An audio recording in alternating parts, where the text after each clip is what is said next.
Hi, welcome to the Libertarian Alternative. My name is Mark Selzer, and today's guest is James Bovard. Thank you for coming on the show. Thanks for having me on, Mark. So you have written many books? Yeah. What are some of the titles? How many books have you written altogether? 8 books. 8 books, and what are some of the most well-known titles? Well, the most well-known one is Lost Rights, The Destruction of American Liberty, that came out in 1994. Had a book come out in 2003 called Terrorism and Tyranny. Had a book come out last year called Bush Betrayal. Had a book 5 years ago attacking Clinton called Feeling Your Pain, The Explosion and Abuse of Government Power in the Clinton-Gore years. So I've tried to make enemies across the board. So you've been published, you've also written for newspapers, no? Yeah, I've done a lot for newspapers and magazines. LA Times, New York Times? Yeah, I've written for those places. I used to do a lot for the Wall Street Journal. I've done a lot for Playboy in the past. Written for Reader's Digest and one piece for Newsweek and a lot of other places. So pretty much everywhere. What about, are you currently at a university? Or do you teach at a university? No. No. Not likely. Not likely? No. Okay. Well, now the last book was about the Bush Betrayal. Correct. Now, what is that about? Well, it tries to explain to people how Bush has betrayed the Constitution and the ideas he talked about when he first ran. Because Bush did not run in 2000 promising to double the rate of growth of the federal government or to vastly increase federal power. But that's what he's done. And Bush has become so profoundly dishonest, and unfortunately so many conservatives have simply goose-stepped behind him. Right. So what about, and the war specifically has been a huge increase in expenditure. What about that? Do you talk about the war in this book? Yeah, I've got a section, I've got a chapter in there on the Iron Fist of Freedom, which is Bush's vision for Iraq. And it doesn't matter how many people we have to kill, we're going to make those son of a guns free. And it's fascinating to see some of the lies that have permeated the administration effort from the very start. For instance? Well, there were a lot of people who said that Bush was only misinformed prior to invading Iraq, but that wasn't the case. For instance, in Bush's notice to Congress on, I think, March 18th, 2003, Bush justified invading Iraq by trying to link Saddam to 9/11, even though the CIA had told him there was no such link. It was a total dishonest scam by on Bush's part, and yet that's how he sold the war. So what about in Iraq? I mean, we're there now, and what's going on there, in your opinion? A lot of Americans are dying. A lot of them are getting maimed. We are not winning hearts and minds. And we certainly aren't showing them the high road to democracy. I mean, there are a lot of good soldiers there, good American soldiers, who are trying their best, but the structure isn't going to work. Sure. I mean, my heart really goes out to those guys. I mean, they're there doing what their country has asked them to do, and it's sad for me to say that it's probably not the right thing. Well, and there's a lot of good folks who are dying because of politicians' lies. And people that get so angry when you say that, it's kind of like, hey, it wasn't me that lied the country into war. I didn't make any false promises before the U.S. invaded.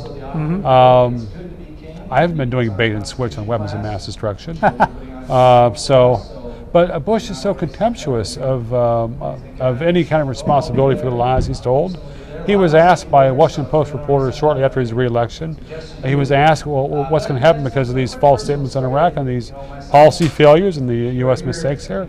Bush said that the American people had had their, quote, moment of accountability, unquote, and that's it, and the issue is closed. So Bush thinks of his re-election as whitewashing all of his lies and all of his frauds on Iraq. So what about, there just doesn't seem to be a voice coming out of the conservative movement objecting to any of this. I mean, is anyone really speaking out with that has any respect or clout within the conservative or neoconservative organizations? Neoconservative, yeah. The neoconservatives are going to be real upset by this.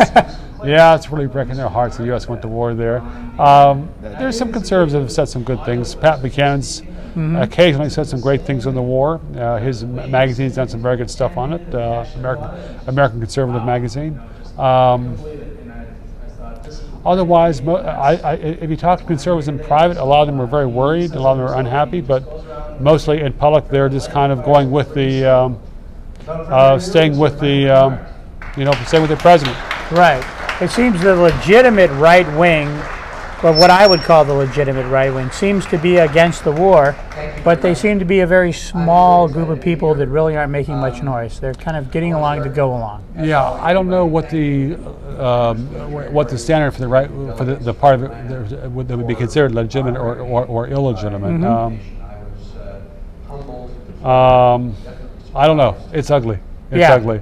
I mean, and these are a lot of folks that seem to be very concerned about freedom when Bill Clinton was president, and very concerned about limiting federal power.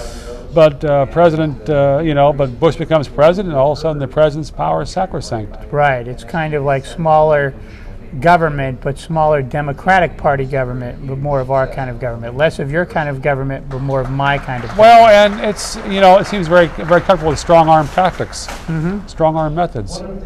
And they don't want to let the Constitution stand in the way of Bush's triumph in the world, and that's not what the founding fathers had in mind. And it's not much. It doesn't seem to be much of a triumph either. No, it's ugly. It's ugly. So what about you talk also in this book recently, or your most recent book, about torture at all, and the allegations of torture? I've got a section in there that the George Bush that the founding fathers did not envision the president being the torturer in chief. The torture scandal was starting to break at the time that this book, as I was finishing up the book, and the memos that were coming out at that point about these Justice Department lawyers arguing that the president was basically above the law, that the president could make a ruling and the War Crimes Act would not apply. I mean, these folks must have a much more advanced version of the Constitution than I have, because it's simply astounding. A lot of the statements that came out of the Justice Department, the Pentagon, the White House Office of Counsel. Like some what? Give an example of these statements. Oh, and from where? Yeah, there was a Justice Department Office of Legal Counsel had a memo, I think, authored by John Yoo in August 2002, in which he specified the powers the president would have in this national emergency, basically, and basically that there were almost no limits on that almost all the limits on the president's power had been nullified simply because of the terrorist attack, and 9/11 had changed everything. It was almost like much, if not most, of the Constitution was thrown overboard, and that the president was far more supreme now than he had been before then. And it was such a parody of the entire vision of the founding fathers. I mean, people forget that the U.S. Constitution was not written by a bunch of college professors whose idea of combat was a bad meeting on the tenure committee. Right. It was written by people who had survived a horrendous war and horrendous post-war period, and they understood that there are terrible times sometimes, and that's what it's built for. But there were so many sunshine friends of the Constitution that we've seen the last few years are kind of saying, well, 9/11, who cares? So, and since then we've learned even more about what happened, what's happened at Guantanamo. Some of it's just coming out, and also at Abu Ghraib, and that I don't think I'm pronouncing it correctly there, Ghraib, but maybe. Abu Ghraib. But since then we've it's got the same more. way Bush says it. It's fine.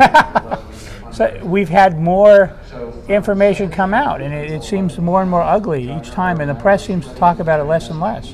Well, there's been some press coverage. The American Civil Liberties Union has done a great lawsuit against the feds, forcing them to divulge a lot of the memos. But I still think we may not have even seen the tip of the iceberg. I'm afraid that's all we're seeing, and some people have died during these interrogations as well. Well, but it was all natural causes, like being beaten over the head. I mean,